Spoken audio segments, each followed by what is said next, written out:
Are you feeling like you are improving steadily? Yes, it's hard to tell. Like, of course, there will be ups and downs, right? But I feel like I still need to gain some experience on LAN, because sometimes on LAN I feel like I can't play my own game. I'm struggling, I'm shaking. So yeah, sometimes it happens, and I just need to fix that by time. And our sports psychologist is helping me. So yeah, it's just question of time. Hello guys, my name is NaToSaphiX. Today we have another video. This time it is yet another video for Play.gg. Today we'll be comparing online versus LAN performance. Enjoy. I've picked out 3 players, one of which is Surson, who had a LAN rating versus top 30 in 2022 of 1.08, whereas he has an online rating of 1.2, a quite big gap. First, we'll be taking a look at one of Surson's online performances against a good team. This is against FaZe in the Pinnacle Cup Championship, where Surson hit no less than 35 kills. When judging LAN versus online play, I'm not so much looking at whether or not the guy is having a phenomenal match or not. I have specifically picked out an online map where the guy is popping off and a LAN map where the guy is struggling, against the same type of opponent and on the same type of map. What I am judging them on though is their difference in decision making when sitting at home in their own cozy house or being out at an event with spectators. Aim will naturally fluctuate. It will in an online match to the next online match, and it will from an online match to the next LAN match. But if your decision making changes, it stems most likely from either nerves or from inexperience, 2 things that definitely will affect LAN behavior. This is what we will base our research on.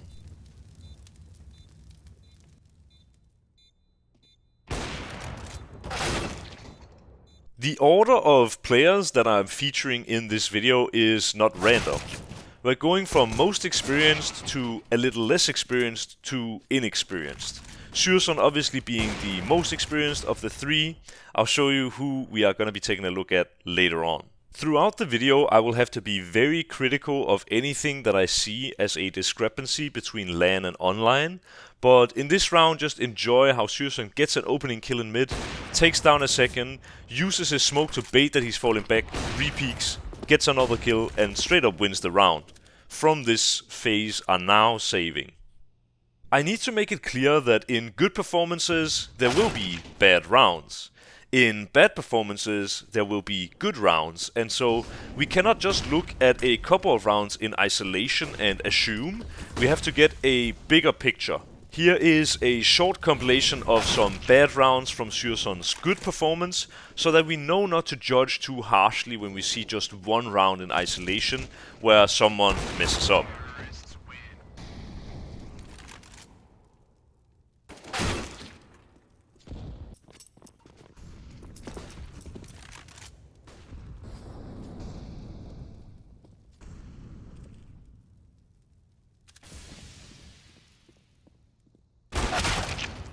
Here is a good round that kind of looks like a bad round. Here Surson is being pushed back by a Molotov. Then after this Molotov, FaZe are gonna be using further utility to keep trying to push him back. When he re-smokes the bottom of Con, FaZe gets sort of desperate. They were expecting to be able to take Con after this without too much trouble. They use a second Molotov, and even this will only keep Surson at bay, but not push him back. Surson is now waiting for his connector smoke to fade, and when it does, he's getting a little more info. There's right now no FaZe player trying to acquire the map control in Con. He pushes forward, and this signature re-aggression is what I'm hoping to see also from his LAN performance. I included also this clip of Surson just getting some eco frags. It's honestly not too exciting, but I just want to show that a good performance typically includes eco frags. In this clip we see Surson do something that I don't see too many AWP players doing. He jumps underground and plays behind a small wall here, holding down the underground, which doesn't seem like a place that you normally want to contest too heavily. But in this case it's a great angle for an AWP. When his teammate dies in mid, he jumps up into this one-way smoke, kills Rain, who isn't even looking. From this FaZe are extremely scared, flashing him off twice, and I guess he just takes a risk to push the B apps, With this, he clears out the whole of B apps and immediately pushes behind A. He can give his teammates full info at 12-11, a extremely crucial round. He comes from behind right at the dying embers of the round, gets 1 kill, stays alive, and wins the round. I have decided to include this round as well. This is a round where I think Syrson would probably behave a little bit differently if he was playing a LAN match on stage, for example. Here he re-peaks a few times, which is not all that bad, but goes down very low. And now with this Molotov tries to reposition to default when he is so low on HP. He does eventually, as we see it here, make the smarter decision of falling back with the low HP, but it seems like he was staying a little bit longer than necessary. Round 26 is another great round from Syrson, and I really want you to make a mental note of the amount of times that this guy pushes B house. You will see it here, he gets boosted up on the balcony, his teammate is pushing. Now Kerrigan in the B apps is gonna get the kill onto Kito, but Syrson is gonna wisely choose to use his Molotov to get Kerrigan out of position. And when this happens, Kerrigan has to run out, Syrson gets the kill. Off of this, he decides to keep on pushing the B house down, just like we saw it in a few rounds prior. He's gonna again push all the way around A in a 4 versus 4. He's gonna come in from the backlines at the best time, basically. He's gonna get a single kill, he's gonna stay alive, gonna be using his utility to buy even more time. His teammate is gonna help him out, and with this big win, another very crucial round. This next clip I've decided to include because we see Syrson being overly comfortable in a somewhat uncomfortable position. This is not something you normally see AWP players do, really, pushing down slope with a teammate, turning around and holding the players coming up from con, but Syrson does it well in this round, getting 2 kills, and this is actually the second time in the match he does it. This is something we'll be looking out for when we see the LAN performance. Another day, another underground drop. This is Syrson doing it in an overtime versus FaZe. Dropping down underground, again playing behind this wall and checking it on timing. After some time, he's going to go back out into mid, going to be taking down Kerrigan, and this kill again will grant Big the round. 16-16, players coming over short, killing people on short, making it look easy. Last round of the online performance is this 2-on-2 turned 1-on-2, where Syrson gets the sort of opening kill in this clutch onto Rain. Then he kind of outmaneuvers Brokey and kills him in the side. For the LAN performance, we have Big versus FaZe Clan once again on Mirage, this time at the Antwerp Major RMR. In the bad performance, the LAN performance, there are a few rounds like this one where I feel like he just seems a little slow. We also did see this in the online performance, which is why I included the clips in the online performance part. In this round he misses this shot on Kerrigan, which honestly doesn't look too bad, but this second shot I feel like he should hit, and I think he normally would hit as well. Round 6 starts out with a bit of a movement fail. He kind of hits the wall before he jumps here. And it's a very small thing, but just something that I notice when I'm looking for nerves. This could be a sign of just that. But if you are a Syrson fan, now is the time to clap your hands. In this round, he does the same move you saw in the online performance. He jumps underground. Without any contact, he pushes underground. And even though he actually doesn't get a kill from it, he definitely wins the round here. He doesn't even get the kill on Brokey in the end because he peeks CT and dies. But Syrson is a big reason why Big are competitive in this round. And again, in round 8, we see him do the same kind of move. This made me really happy when I watched it because it shows that his decision making doesn't really change if he's having a good or a bad performance. And it seemingly doesn't matter if it's online or LAN, his decision making remains the same across the board. Also worth noting is that his CT side was his strong side in the other Mirage that we watched. In this CT side, FaZe Clan are simply avoiding him basically the entire CT half, and that makes him having a strong performance a lot harder. Here is another round where it's hard to see how Syrson can really do anything much different. Tizian is lining up a flash, and unfortunately the flash goes a little bit too far. This would 100% be a kill for Syrson if Robs was flashed, but alas, he is not. Unfortunately, we didn't really see Syrson at all play connector in any of the CT rounds, and in this round he's sitting and holding basically the same angle for 50 seconds, something we didn't really see him do in the online performance. He was way more dynamic. It might be a reason why his stats look like this at the end, but honestly, I think he was pretty consistent between his online and his LAN performance. For the second half, the pistol round is almost identical to the T pistol we saw in the other Mirage. Syrson goes first out A house, he clears Shadow, gets shot a little bit from jungle. In this case, he will be trying to plant, but gets a kill onto Rain and then even a sort of fadeaway shot on Brokey through the smoke. He does get the bomb planted, which is great to see, and when his teammate gets down, he attempts the trade, doesn't quite get it, and wisely falls back into a safer angle, kills Kerrigan, and wins the round. For each of the 3 players I'll be showcasing today, I have lined up some kind of excuses, at least reasons that could explain the difference in performance between LAN and online. For Syrson it is that one of the matches he's playing with Kito and the other he's playing with Faven.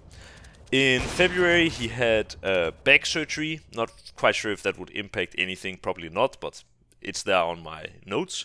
His map win rate is 55% online and only 38% on LAN. So maybe they are facing stronger opponents, or maybe his team is bad at LAN. It could also be because the LAN map was in a much bigger tournament. It was the qualifier for the major, and so FaZe maybe had more to play for. We now know FaZe is the #1 team in the world, so it's possible they had more to play for. And yeah, the only last thing I have in my notes is that he was playing way less around mid and con. He was way more dynamic in the online performance, and in the LAN performance, it seemed like he was kind of just doing the easy thing, which is just going and holding an angle. On the T side, he did kind of, you know, reach his form again, like in this round where he gets a very nice entry onto Kerrigan. He got a couple of entries in this match. He's later in this round going to be leg-shotting a guy jumping across, though I would like to see him be a little better in this duel against Brokey at the end.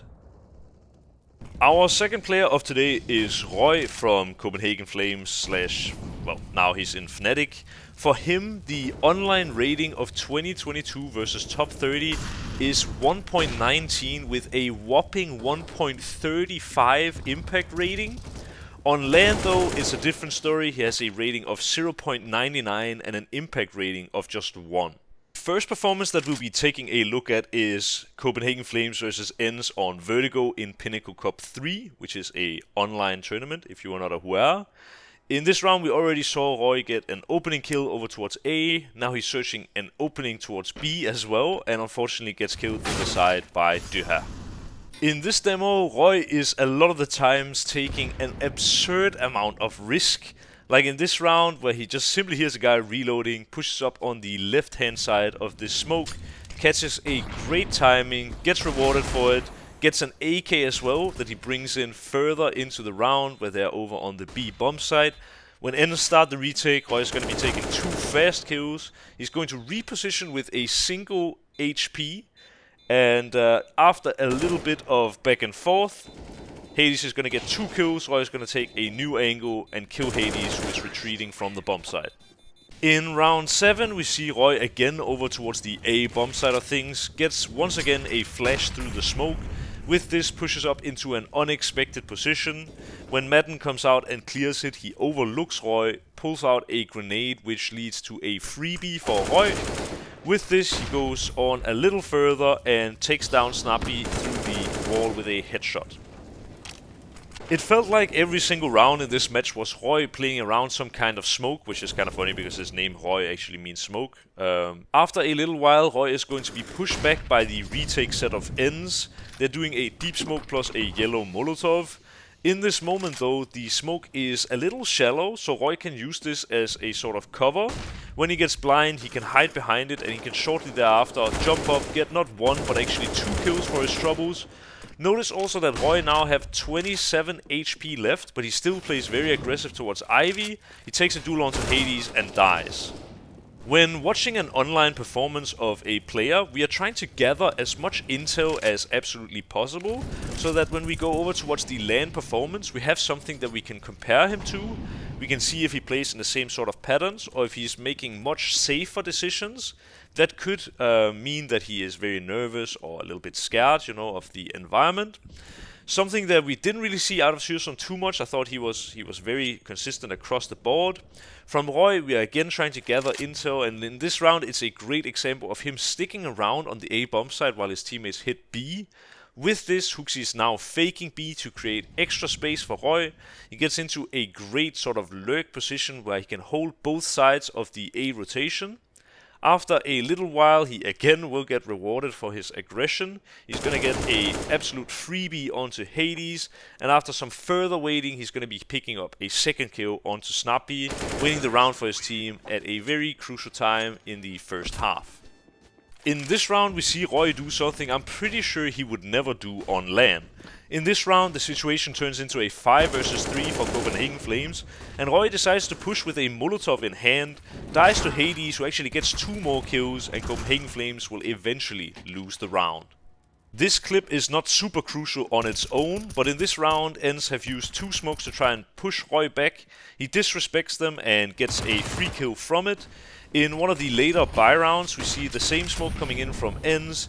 They are again putting some pressure towards A, and Roy again plays in front of the smoke. When the Molotov fails, he again gets a complete freebie again onto Madden, which is actually pretty unfortunate for him. But then we see him fighting so aggressively. This is Roy's smoke in the middle of yellow. He's using his HE, he uses Molotov. He keeps smoke spamming here. He's making it extremely difficult for ENCE to play here. And after a bit of shoulder peeking, he is going to be taking Snappy down in the middle of yellow. Both on T and on CT, Roy has been playing in a very commanding way, always looking like the man in charge, and that probably explains away his impact rating as well.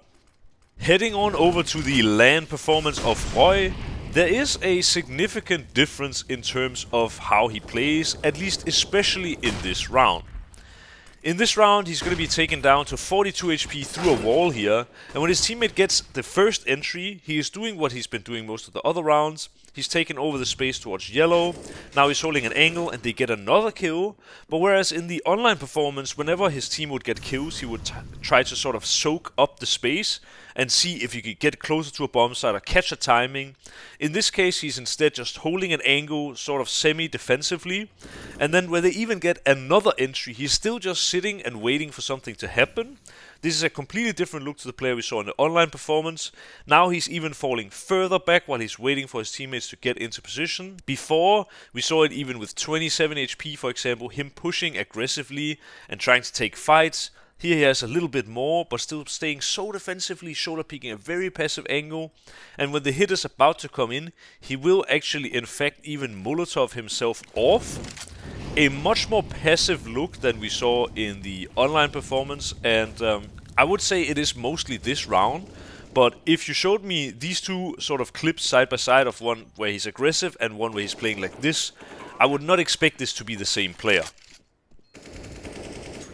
Just like in the Syrson demo, there are obviously rounds where it feels like Roy is just getting unlucky more than he's playing bad. This is one of those rounds where Dyha must be spotting the top of his head somehow and double dinks him immediately. In this next round, we actually see Roy doing what he has been doing in the other match as well. He's playing aggressively, trying to find gaps. He doesn't even get afraid of this sandbag smoke that is thrown by the CTs. And when he hears the steps towards the A side, I think he realizes that the sort of ramp player is rotating off. Unfortunately, even though he makes a fantastic play here, he gets very unlucky with the timing, and it's really just down to that luck. Roy and Copenhagen Flames busted out a move we didn't see in the online portion. Here is the match against ENCE once again on Vertigo at the Antwerp Major, and what we typically see from the top teams is that they save their best moves and newest tactics for the biggest events, like the Major for example, which could explain why Copenhagen Flames did not do it in an online match, but instead here at the Major. In this round, Roy trades out Nikodos for the kill onto Dyha. Just a single round later, we see the same move being busted out. It's the run boost towards B. This time, Roy is going to be sort of failing his molo. Not sure if it's like a little bit of nerves. But then he is going to be getting an entry kill onto Dyha. And then, after a little bit of waiting, Roy is going to get boosted up by Yabi. He's going to get contact onto Spinks. And unfortunately, the flash is slightly mistimed here. to which Roy is going to be taken down. What I really liked seeing from Roy is that his decision making didn't change significantly due to him having a bad performance or bad stats. In this round, even though Yabi is first towards B, Roy overtakes his position and ends up running entry, which is typically a little bit more sort of dangerous. He gets taken down to 47 HP even though he doesn't even get a chance at the duel. He uses his utility very well, but in the end he dies without really getting a chance in the duel. What we want to see is a player who has a bad performance but doesn't change his way of play. And that's what we're seeing out of Roy in this demo. This is to me one of the best examples to show that Roy might be a little nervous here at the major. In this round he uses his Molotov before the smoke actually fades. He takes a duel against a Mac 10 and he doesn't look all too strong in this duel. Then he's gonna re-peek into 3 Ts and unfortunately is going to lose it. I know I'm being a little critical and it's honestly not that bad, but to me this round is a clear sign of nerves. For Roy, we are also coming up with some excuses or some sort of possible reasons to explain why his LAN performance has such a big drop off compared to his online performance. I have 3 things to note about Roy in his LAN versus online performance. One of them being that the Susan demos that we saw earlier, he won in both matches, but the ones for Roy, in the one where he has good stats, he's winning, and the one where he has bad stats, he's losing, so that's worth making a note of. Then also, in Roy's case, there's definitely a different level of opposition. When he plays online against top 30, it's a lot like Dignitas, Sprout, and those kind of teams. But when he's on LAN, he mostly plays the biggest tournaments like the majors, and obviously the level of competition will be much higher. Something that speaks against Roy is the fact that LAN and online, he almost has the exact same win rate, both around 55%. Part of his bad performance in this map probably also comes down to rounds like these. In conclusion for Roy, I would say that the difference in decision making honestly isn't that apparent. I feel like there are definitely some rounds where you can ask some questions about whether or not he would have made the same decisions going from LAN to online play, but overall it seems like he kept up his aggressive nature. He was very willing to go in front even when he had bad stats and even at the biggest tournament, which is the major. I think for Roy it's not like there's some mental block that just doesn't allow him to perform well at LAN, but when you compare stats in matches against Sprout and Dignitas to matches where he's been playing the absolute best teams in the world at the absolute biggest tournaments like the majors, it is pretty tough for him to be able to keep up that same level of form. I feel that with Roy I get the same feelings as when I was watching Surson.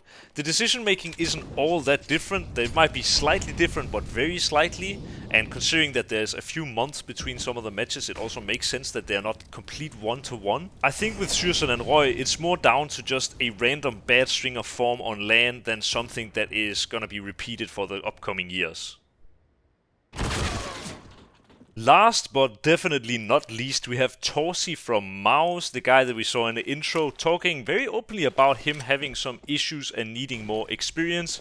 We'll see if that is actually the case in this match against ENS, where he's playing on Mirage. He's helping set up the play here for his team, holding the back lines, getting a freebie onto Sphinx, picking up his pistol, and yeah, I feel like just enjoy the rest. You don't need any commentary for this one.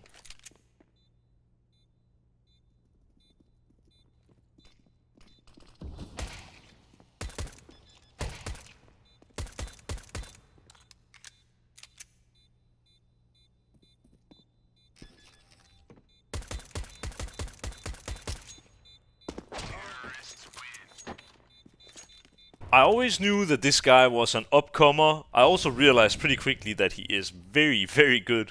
But I never realized how much of a highlight machine that this guy is. I'll have plenty of chances to show you evidence of that fact. In this round he goes up and opens on slope. Then he once again sets up the play for his team. A little bit of waiting, where he's just holding some angles here and there.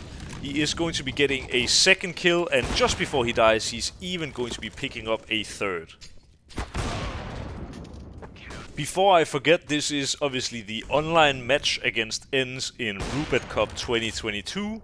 In this round, he picks up an early kill onto Hades, then he rotates over towards B, reads the rotation perfectly, and gets another free kill from just holding an angle.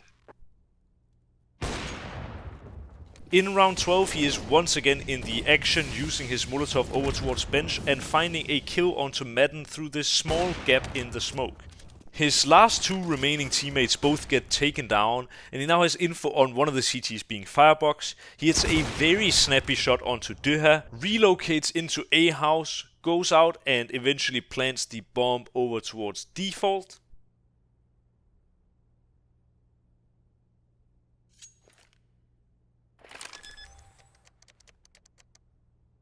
He repositions once more and kills Snappy walking straight into his angle. Mouse, and Torsi more specifically, was great at updating the info in middle around the middle of the round. Here we see Dyha make a play that you would probably never see at LAN, just running up through a Molotov, trying to get an entry and trying to fall back. The second part of the round is just a display of mechanical skill from Torsi, who moves while crouching and spraying, and it looks damn clean. In round 22, Torsi gets an opening kill towards top of mid through a smoke. He will later reposition into connector, and even though he dies and only goes 1 for 1 here, he gets info on all 3 other alive players. I thought this sequence of events was quite interesting. In this round, Snappy gets taken down by Torsi, and Snappy also had the bomb. Torsi then rotates over to jungle, where he's gonna get boosted by JDC, and he kills the guy playing A house. Then he's gonna again reposition over towards connector, and somehow this second shot misses, don't ask me how. They still manage to get the kill, but JDC doesn't use his flash and he gets taken down on the cross. With this, Torsi is now left to save, but not all hope is lost, because he brings it into the next round, scopes early so the B-house player can't hear that the AWP is coming out short. And while he's very slowly walking out short, he is eventually going to be getting a free kill onto the top mid player. He actually decides to stick around the ladder room, and without breaking the vent, just tucks in nicely here. Eventually the T's are going to be flashing into ladder room, and just see what he does.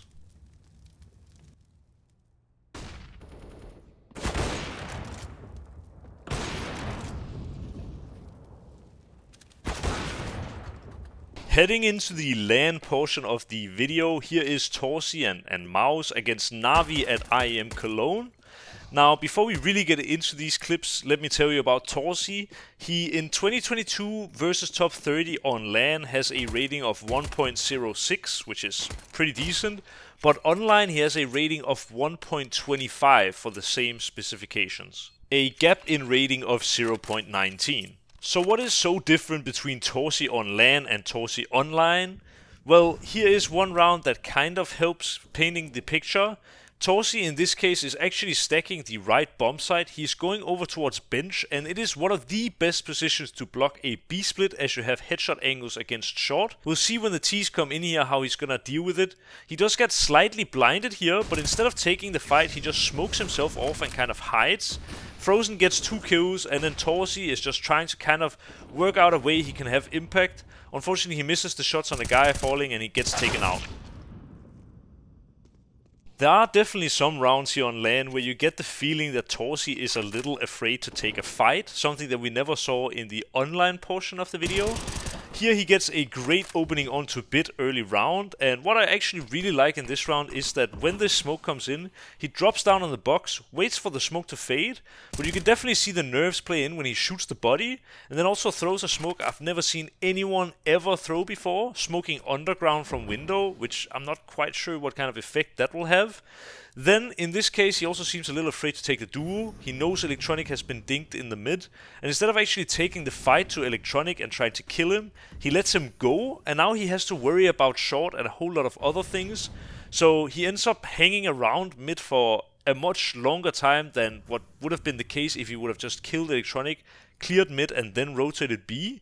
He seems afraid of some things that seem highly unlikely, like a guy lurking jungle, I guess Electronic could in this case. It seems like he's checking A while his teammate on B needs help, and his other teammate is actually on A, so it's very weird round. Even though it's a long one, I'm gonna let this entire round play out. Here we see another round where I feel like Torsi is maybe a little bit afraid to take the duel. If this play would have worked, it would have been a stroke of genius and, you know, a great piece of creativity. But I again get the feeling that he's asking for this boost because he's kind of afraid to take a duel.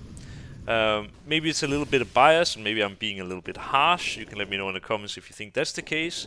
But in this case, now he's sitting and just holding the light to check if anyone is boosting. Not really updating info mid like Mouse was so good at in the other demo that I watched. Then he's gonna rotate out of window to hold a very passive position, going closer towards A, then second guessing himself and going back towards B. Now he's spending so much time again where he has zero impact, just walking from bomb site to bomb site, not really deciding. Now he's getting closer to B, which at this moment makes a lot of sense because his teammate on B is completely alone. But when he actually makes it to B, his teammates start dying on A, and now he has to go back to the original bomb site that he chose. Luckily for him, he does find a little bit of impact. He gets a duel onto Electronic and wins it, which is a phenomenal duel to win. At this moment, Maus have more or less won a round, and all there's to do is just to wrap it up. Right?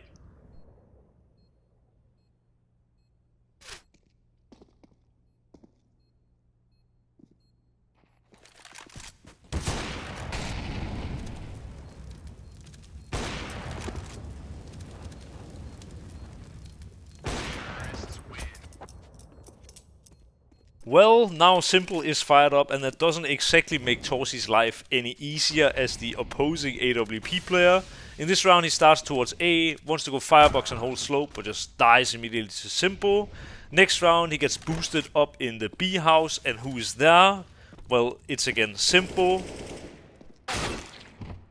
A couple of rounds later, Torsi is A, Na'Vi decides to go B, and who is there? It's again Simple. Here is another round where I would kind of question if Torsi would play this way if it was an online match. Lucky for him, he gets a free entry in mid because Na'Vi failed their window smoke. Then after a little bit of time, he rotates towards CT, but notice how he plays info on Con. This I kind of like. He's shoulder peeking, he's getting a lot of info constantly. He has a teammate downslope, he has a teammate holding A house. But now he's doing an info jump here for Con, which I just feel like is something you'd only do if you're very afraid that the AWP could peek at any moment and just completely destroy you. Now he's shoulder peeking CT, and I'm just always wondering if there's some way he could spend his time better in these moments. Perhaps in this one there isn't. Again, I think sometimes I'm being a little harsh. Either way, the round ends is very good from Torsi. He is in the right position, he peeks with a flash and gets a very good kill onto Simple. Finds the info on the last guy, unfortunately loses a duel, but the later stages of this round are perfect. Here is another round where you might say I'm being a little overly critical or overly harsh. He gets a phenomenal kill down on the connector guy. He keeps going with the plan, using his utility to fake this play that they've sort of orchestrated since before the match even started. But in this case, in this 3-on-2, instead of following his teammate with a bomb, he decides to stay here and wait for rotations. This is honestly not that bad of a play, but it very much hinges on Bymas staying alive over towards Kitchen. If he goes down, Torsi is very much out of position, and that's exactly what's happening. So now he has to come back in, and he's not really in any good position to fight this. He has no armor, and the CTs are already watching his angle. In this case, he should have probably followed his teammate instead. These next two clips have less to do with Torsi specifically and more so to do with his role. It's to kind of show that sometimes his role can be a little bit tough to have impact in, because he's always setting up the play like in this round, and when he actually makes it out to the bomb site, his teammates have basically already won the round. And in the exact next round, his teammates are going B once again. They get very early contact onto Simple. Torsi is setting up the play once again, and when he actually makes it out to the bomb site, the round is already decided, the round is already over.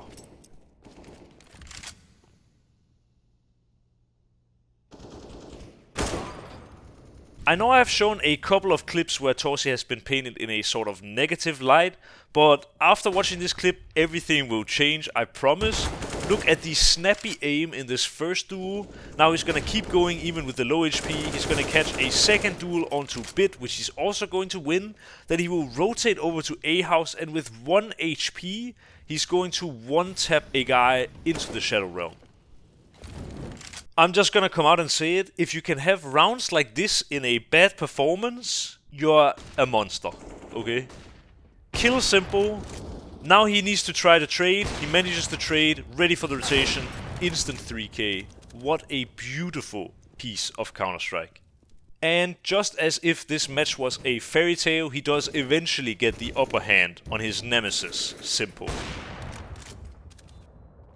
Talking about what is for and against the sort of LAN versus online performance for Torsi, the map win percentage for Mouse versus top 30 in 2022 is 61.5% online and only 50% in LAN, so that will obviously have a big effect.